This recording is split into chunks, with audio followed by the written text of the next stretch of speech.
at High Places and High Places Facebook Church. This morning's going to be a little bit different. But first, I kind of need to start off kind of, energetic and with something good and positive for you. But I really need just something I'm going through. And I want to ask that all of you all and you on Facebook would pray for me. Kind of diagnosed with something recently that threatens really my ability to go after my dreams and my purpose. And anybody that knows me knows I like to self-diagnose. So I've diagnosed this myself with Google searches and such, and looking to, do what I can to treat it here in the future so that it doesn't stop me. Okay, but I did some searching online, did some research, considered my symptoms and what I was going through, and it's confirmed. I think, the diagnosis is that I'm okay. Amen. Yes, you are. That's right. Thank you, Lord. So I just ask y'all to pray for me, because God did not create me to be okay. Okay? God didn't create you to be okay. That's right. You say, well, maybe that's a serious thing. Act like you're diagnosed with something, and we're all kind of thinking, what is it? What is it? Do you have cancer? What's going on? No, in a way, it's worse than cancer. Not to take away from anybody. I've dealt with cancer in my family. We all have been touched by cancer. But when cancer affects somebody, it takes them to heaven. Okay? That is the grand scheme of things. That's what happens. Okay? When you're afflicted with okayism, it can cause others to go to hell. Come on. Come on. Okay, so which is worse? Which is worse? If we have a kingdom mindset, if we understand and we see things the way God sees things, okay, God says we're supposed to celebrate when the saint goes on to heaven, right? Yeah. Okay, obviously we mourn the loss, okay, but we need to focus and live from an aspect more and more of kingdom. The spirit realm is the real realm. Yes. The chairs, the lights, the walls, Temporary. it's just stuff. Okay? So today I want to talk about how we can fight against this disease called okayism. Okay? The next time, let's all change our language. I'm big on language. Let's change our language so the next time you meet somebody or you're walking by, hi, how are you? I'm fine. Really? You're fine? That's it? God gave you life. Jesus died on the cross for you to have freedom, to have life, have it more abundantly, not to have it fine. Amen. Okay? So we run around, I'm fine, I'm okay. Just happy to be alive. Right? We're all guilty of this. Yeah. Stop it. Stop it. Today it stops, okay? No more, I'm fine, I'm okay. That's a ridiculous answer. Okay, I'm done. Not really. I'm just getting started. We look at exceptional people in the past, and I've been doing a lot of coaching lately, getting coached by some exceptional people, and they all tell me one thing: wherever you want to go, find somebody who's been there, and do what they've done. If you want to lose weight, find somebody who used to be heavy, got skinny, ask them what they did, take on their mindset, do what they've done, and you can follow in their path. Okay, so let's take a look real quick at King Solomon. Okay, King Solomon was the wisest, richest person that ever was king. Okay, if King Solomon were alive today, he'd be a multi-trillionaire. Oh, yeah. Okay, trillion with a T. We don't have any of those right now, and he would be a multi-trillionaire. Okay, and he didn't have the internet or Amazon to go make his money with. He had to do it old school, and we're going to talk a little bit about how he did that and what were the keys to Solomon's success. Okay, so not only was he the wisest and richest king that ever was, but you ask, what does that matter? Okay, so this guy was wise and rich. What's that going to do for me on Monday morning? Well, we can look to pattern our lives after some of the keys he had in his life. So let's look at what those were. And if you look at Romans 15:4, it says, whatsoever things were written aforetime were written for our learning, that we, through patience and comfort of the Scriptures, might have hope. Okay, so this was written aforetime. We can use it for our advantage today. That's why it's there. Yes. It's not just a nice little story to read. It's for us to read it and apply it. Yes. Okay? Well, let's look at, Solomon's beginning.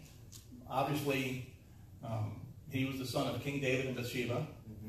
And that came out of a situation that was adultery and murder. So a pretty rough start. You can imagine when he was growing up what the neighborhood was saying about him, his parents and background, and where he'd come from. He was probably an outcast at that point. And why does that matter, to know that he came from that type of beginning? The reason it matters is because it doesn't matter where you come from. Amen. It doesn't matter how you started. Yeah. It can end up all right. Right. Okay. It doesn't matter what your background was. If you grew up poor, you had an abusive family, you had this, Yeah. you used to be addicted to drugs, you've done this, you've been in and out of prison, whatever your situation is, it doesn't matter where you start. You can still end up in a good place. Amen. Okay? Let's go ahead and read in 1 Kings 3, verses 3 through 14. It's a little long, but I want to read it for background, okay? And Solomon, 1 Kings 3, 3 through 14. And I will make the notes for this lesson available after the service. If you want to take a little break on the pen and listen, you're okay to do that today. 1 Kings 3, 3 through 14. And Solomon loved the Lord, walking in the statutes of David his father, only he sacrificed and burnt incense in high places. And the king went to Gibeon to sacrifice there, for that was the great high place. 1,000 burnt offerings did Solomon offer upon that altar. In Gibeon the Lord appeared to Solomon in a dream by night, and God said, ask what I shall give thee. Wouldn't that be nice? Yeah. And he does say that. Yes, he does.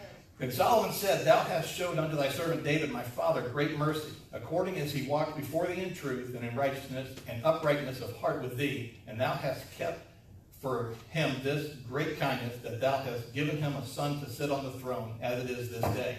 And now, O Lord my God, thou hast made thy servant king instead of David thy father, and I am but a little child. I know not how to go out or come in, and thy servant is in the midst of thy people which thou hast chosen, a great people that cannot be numbered nor counted for multitude.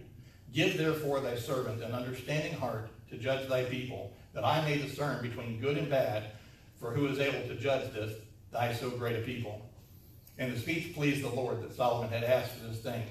And God said unto him, because thou hast asked this thing, and hast not asked for thyself long life, neither hast asked for riches for thyself, nor hast asked for the life of thine enemies, but hast asked for thyself understanding to discern judgment. Behold, I have done according to thy words. Lo, I have given thee a wise and understanding heart, so that there was none like thee before thee, neither after thee shall any arise like unto thee. And I have also given thee that which thou hast not asked, both riches and honor, so that there shall not be any among the kings like you, thee all thy days. And if thou wilt walk in my ways, to keep my statutes and my commandments, as thy father David did walk, then I will lengthen thy days. Okay, that's a lot. Yeah. Okay, so let's look and read through there and see what we can determine that were the keys to Solomon's success. Okay, the first, if you go back to the beginning, it says, and Solomon loved the Lord. Okay, Solomon had a passion for God. Yes, he did. Okay, so the first key is the passion that he possessed. Okay, because of the passion he possessed, and he understood that God wasn't there offering him a blank check because he was the king. God had put him in that position because he wanted Solomon to be king over Israel, over his people. It was for his people, not for Solomon. Yeah. Okay, and he knew that Solomon would have a heart to serve in that way. Okay, the second key. Let's look at the second, even the first line there. Walking in the statutes of David his father. Okay, he honored his father and he patterned after the path of his father. Okay, so the second key is the path that he patterned. Yes. Okay, we deal today in society with TV shows and cartoons that are always, putting down the elders and exalting the children as the wise ones. You've got, in old days we used to have Father Knows Best. Yeah. My three sons. And now we have Homer Simpson. Okay. It's a complete role reversal. And it's the whole societal hypnotic mechanism that is fighting against everything we're trying to stand for.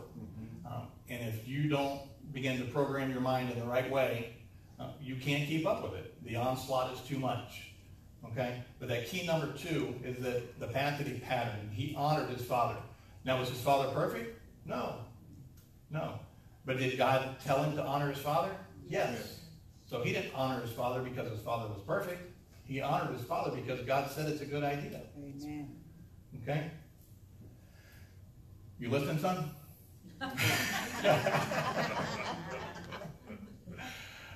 All right, and then let's look down a little bit more. And then it says, and the king went to Gibeon to sacrifice there, for that was the great high place. 1,000 burnt offerings did Solomon offer upon that altar. Not 1, 1,000. Okay, so the third key is the price that he paid. Yes. Okay, a burnt offering is a symbol of the total yielding to God. Okay, 1,000 burnt offerings is symbolic of a life yielded to God over and over again. Okay, and we often hear surrender to God. And as I was doing some work studies looking through here, we sing the song, I Surrender All. Okay. I can't find surrender anywhere in the Bible. Can't find it. Because surrender is for your enemies. That's right. You don't have to surrender to God. He's not your enemy. Come on. He's on your team. He's on your side. So there's some new language for us. I don't surrender. I yield myself to God. Yes, amen. Okay? He's not my enemy. I don't need to surrender. Okay?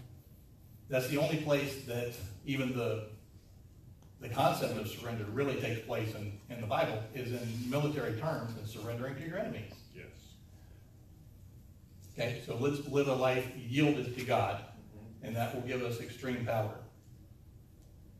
Let's look at the New Testament picture of that. Okay, we don't have burnt offerings anymore, but in Romans 12, 1 and 2, I beseech you therefore, brethren, by the mercies of God, that like ye present your bodies a living sacrifice, wholly acceptable unto God, which is your reasonable service. And be not conformed to this world, but be ye transformed by the renewing of your mind, that ye may prove what is that good and acceptable, perfect will of God.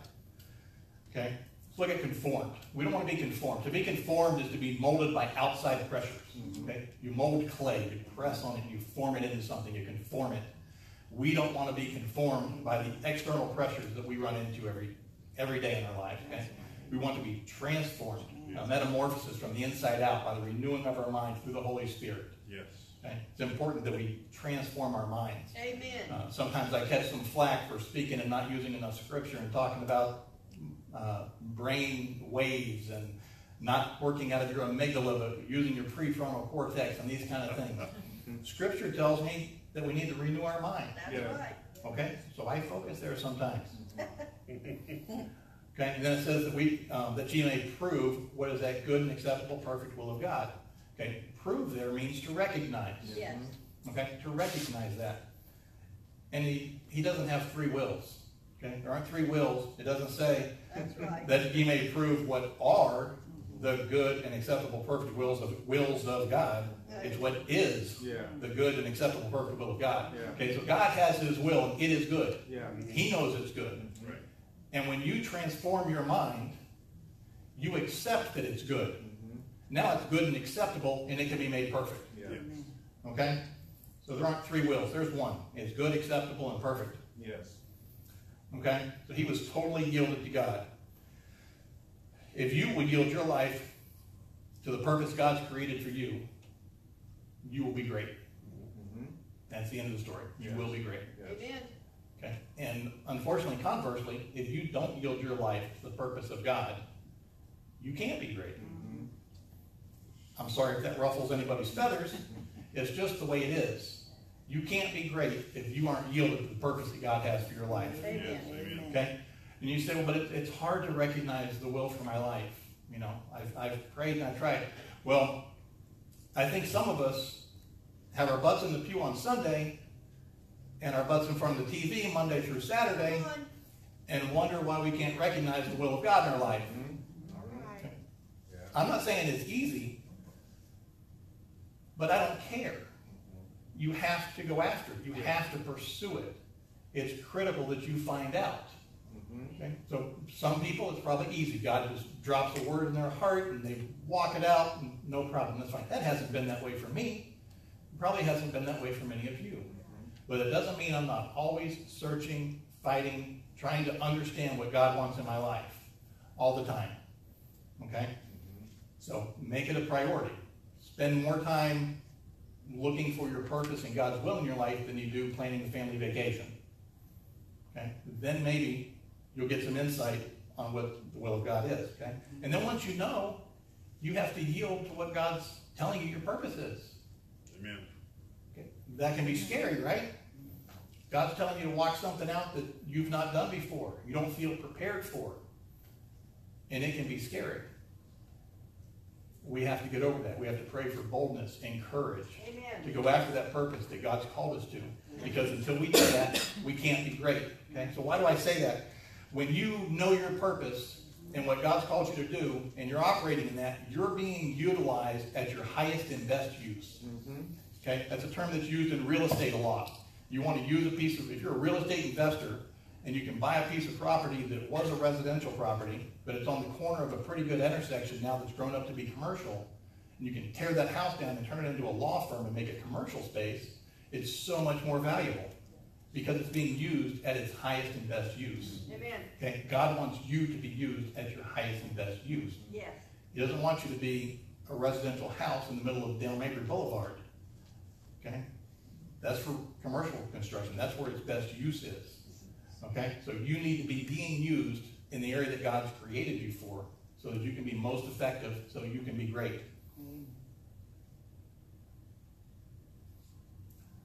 Okay? What's another place that, another example of that is that in your day-to-day routine, whether you own your own business, you work for somebody else, your spare time, your free time, is your highest and best use mowing the yard? Maybe, maybe not. Okay? Maybe you should be paying somebody to mow the yard. And then you think, well, I can't really pay the person that much for that time. Well, you've got to change your perspective from thinking about the cost of the other person's time and the bargain at which you buy your time back. Okay? Your time is priceless. If you can buy an hour back for $10 or $20, that's a great deal. And as we begin to wrap our mind around the kingdom economy of things, we'll recognize that we need to focus our efforts on our highest and best use. Amen. Okay, next key, the prayer that he prayed. Okay, this is really one of the biggest keys, okay? I mean, God just gave him a blank check. Said, what shall I give thee? And your mind's racing. Wow, I want this, and I want that, and I want this, I want that. But he didn't say that. Okay, Solomon said, thou hast showed unto thy servant David, my father, great mercy, according as he walked before thee in truth and righteousness, and in uprightness of heart with thee, and thou hast kept for him this great kindness, that thou hast given him a son to sit on the throne, and as it is this day. So he was very humble. He recognized that he wasn't there of his own accord. It was a gift from God. Okay, everything we have is a gift from God. Okay, your ability to breathe, your ability to see, your ability to even care to listen to this message and be transformed. Amen. That's a gift. Not everybody cares. Amen. Okay?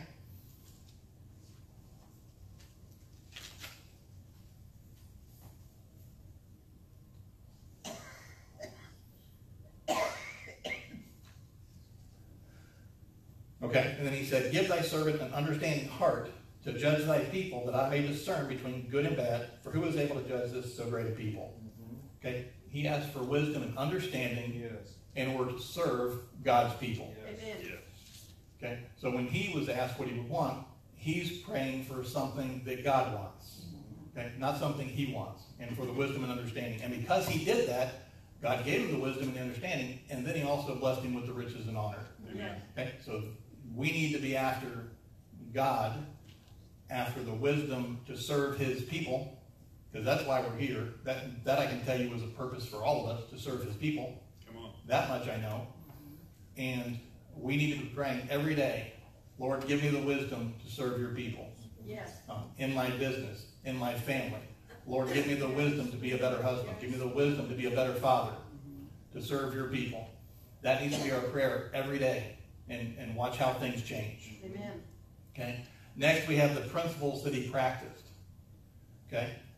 King Solomon wrote Proverbs, so we can look through there and see a lot of the principles that he practiced. Let's look at Solomon 1. The Proverbs of Solomon, son of David. Again, he's still giving honor to his father.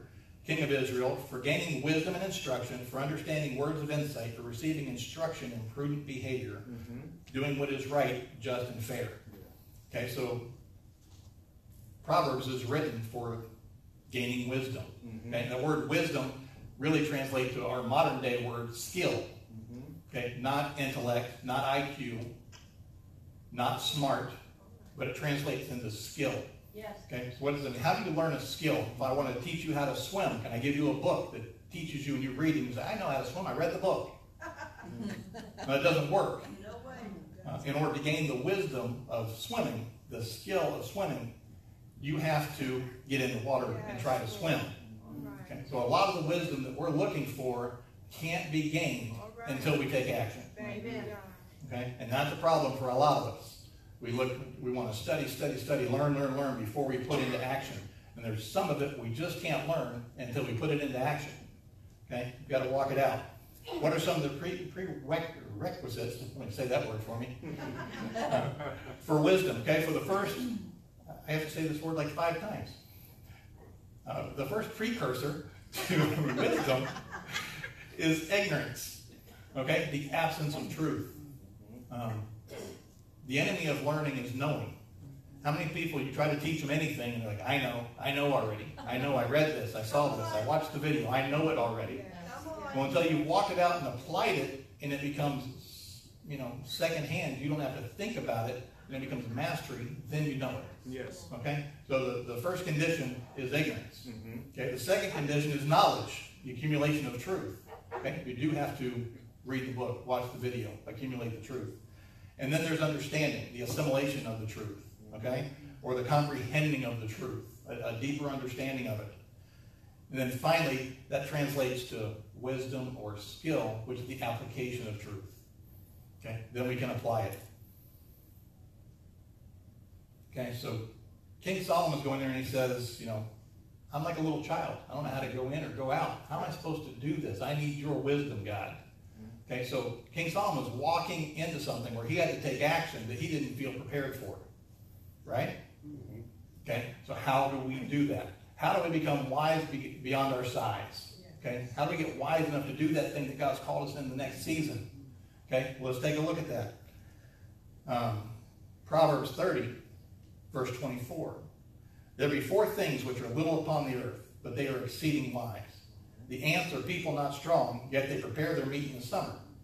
Okay, so what do the ants teach us? The wisdom of contemplation. They contemplate what's coming, and they prepare for it. Yes. Okay? Tom Landry drafted Tony Dorsett back in the day, and the reporters were all asking him, how's it feel to have somebody so excited about, winning a championship? And he says, it's better that I have somebody that's so excited about preparing. Yes. Okay? That's where his focus was in the trenches where you don't see people prepare. And we see the overnight success, but we don't see the years and years of hard work and preparation that go into it. Okay, going further with the ant, Proverbs 6:8. The ants get a lot of attention. Go to the ant, thou sluggard, consider her ways, and be wise, which having no guide, overseer or ruler, provideth her meat in the summer, and gathereth her food in the harvest. Okay, so the ant has no guide, so it must have self-discipline. Right? It's the wisdom of being self-taught with no guide. You say, well, I don't have anybody to show me how to do this. I don't have anybody to show me how to do that. Well, learn what you can, where you can, and at a certain point, you're going to have to self-teach yourself some things. That's right. Buy the book and figure it out. Next, it says no overseer. Okay, so the ant has self-discipline. Nobody's shaking it to wake it out of bed in the morning. It just gets up and goes to work. Yeah. Has self-discipline. Proverbs 30:26 tells us about the conies. These are little guinea pig looking things, okay? It says the conies are but a feeble folk, yet make their house on the rocks. So what do we learn from the conies? The wisdom of compensation. They compensate for their shortcomings. Okay, they're not able to defend themselves, so they hide in the rocks. They compensate. Okay, how do we apply that to our lives? We buy insurance to cover our house if it burns down, because we can't rebuild our house instantaneously if it burns down. So we buy insurance that's wise to compensate. Okay, I use spell check to compensate for the fact that I can't spell. Okay, it's wise. Can't spell, but I'm wise. And the biggest of all, how do we compensate for our sin? Okay, through Jesus. We accept Jesus, right? Yes. And he compensates for us. Proverbs 30:27. Let's look at the locusts. The locusts have no king, yet they go forth, all of them by bands. Okay, we learn there the wisdom of cooperation. Okay, the locusts work together. They all go together by band. And that's significant at this time because we've got the information age, the technology age, all that. Right now we're in the middle of the collaboration age, which speaks to the wisdom of cooperation. Yes. You have the ability to collaborate with the likes of Jeff Bezos and Amazon. If you want to have a store, you put it out there, you can market to billions of people around the world. Okay, just by collaborating with other people. Okay. Ecclesiastes 4:9 and 10 says, 2 are better than 1, because they have a good reward for their labor. For if they fall, the one will lift his fellow. But woe to him that is alone when he falleth, for he hath not another to help him get up. Okay, so let's not try to do it alone. I know that's in some of our nature, but we've got to get over that and work together as a team. Because God needs us to be working together because we have a piece of the puzzle that somebody else needs. And we need to let somebody else feed into our dream because their dream requires us to make that happen. Okay? Let's look at the spider real quick. The spider taketh hold with her hands and is in a king's palace. Okay? From the spider we learn the wisdom of capitalization. Okay? We capitalize on what others have done before us. Okay? Again, we look at the Amazon example. We can use Amazon and all these things on the internet. Well, we didn't create the internet. Well, Al Gore created the internet. But so if it wasn't for Al Gore, where would we be? Okay? But we can capitalize on the internet. We can capitalize on Airbnb.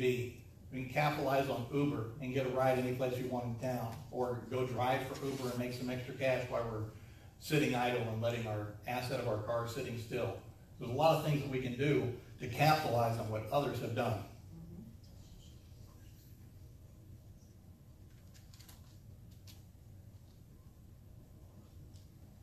Okay, the last one is the prophets that he produced.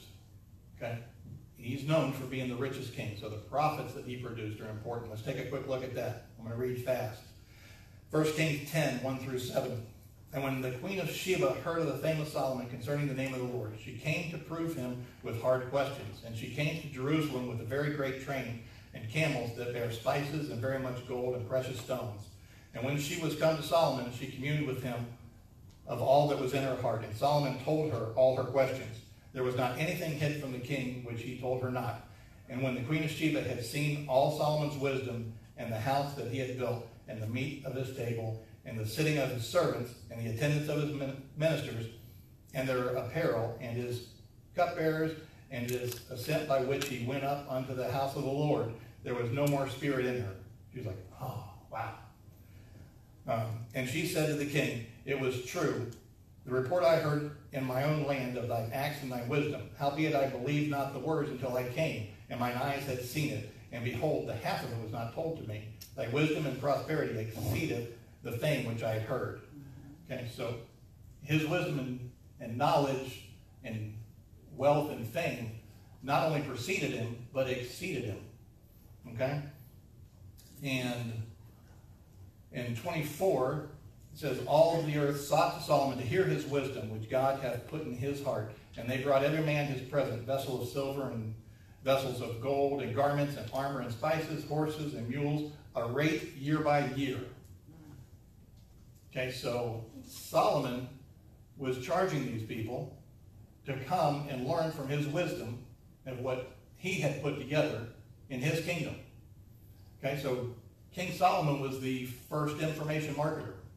Okay, it wasn't Tony Robbins. It wasn't Dean Graziosi. It wasn't Carlton Sheets.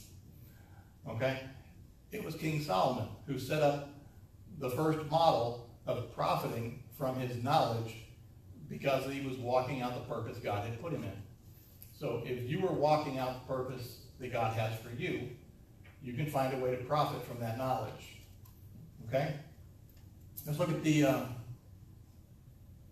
economics, if you will, of that, and then I'll wrap this up. We've got the world's economy and the kingdom economy. Okay? The world's economy is characterized by wages, slavery, lack. Okay, so wages, you sell your time. Slavery, someone else owns your time. Okay, and then lack, there's never enough money at the end of the month. Okay, but in the kingdom, you've got profits. That's the difference between what it costs you and what you can sell it for. Okay, and then you have freedom. You own your own time. Then you have abundance. You have enough at the end of the month to be a blessing to somebody else. Okay? So we have to use our talents. Another way that the kingdom is different is in the world, when you use something, it dissipates. It goes away. Yes. You use it up. Okay? In the kingdom, when you use something, it magnifies. It grows. It gives God something to bless. Okay? So it is important that we recognize a couple of the keys that we learned today.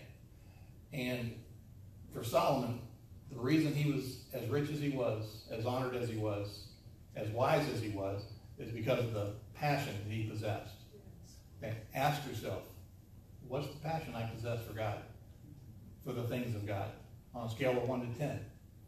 Get real with yourself. Where is your passion? Okay? Maybe that's an issue. Maybe you need to find a way to up your passion for the things of God. Okay? Second is the path that he patterned. Are you patterned after somebody who's done what you want to do? Okay? Are you showing honor to the people that have gone before you, to your elders and to your parents? Okay? The price that he paid. Are you willing to pay the price? Are you willing to yield it all to God? Are you ready to be scared and do what God's called you to do? Okay? Because it's a scary place. I can tell you, I'm walking some stuff out right now. And it's a scary place, but it's also the most exciting time ever. Okay? And the prayer that he prayed. Okay? When you're praying, are you counseling God? Listing off, marking down your shopping list? Or are you praying for wisdom and ways to serve his people? The principles that he practiced. Yes. We went over a few of them today, but there's lots of ways all through Proverbs that we can see all of the principles that he practiced. There's too many of them to go through, today. And then the prophets he produced. Okay?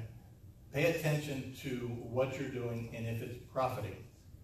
Not necessarily always monetarily, but is what you're doing resulting in a profit for you? Is it profitable for you? Be mindful of that. Okay? With these keys, you can help to fight against okayism. Yes. Okay? That chronic disease that affects so many of us. The enemy of best is certainly okay. Because you think, I'm fine, I'm okay, I don't really need to do anymore. But that's not what God's called you for. He's called you to be great. Okay? To influence other people's lives. Okay? So let's go out this week. Let's change our language. Let's not tell anybody we're okay, we're fine. Let's tell everybody, I'm fantastic. I'm blessed and highly favored. Yeah. Find your catchphrase. All of you know some of these people that have one of those catchphrases. Yeah. They always have the same answer. And some of them, you dread hearing that answer. Some of them, they're going to say, I'm just happy to be alive. And then others, they're going to say, I'm doing fantastic and even better now that I'm talking to you. And that's what they're going to say every time they meet you. Okay? So let's change our language and let's see what happens this next week. Okay? So that is all I have for you guys here. All I have for you guys there on Facebook.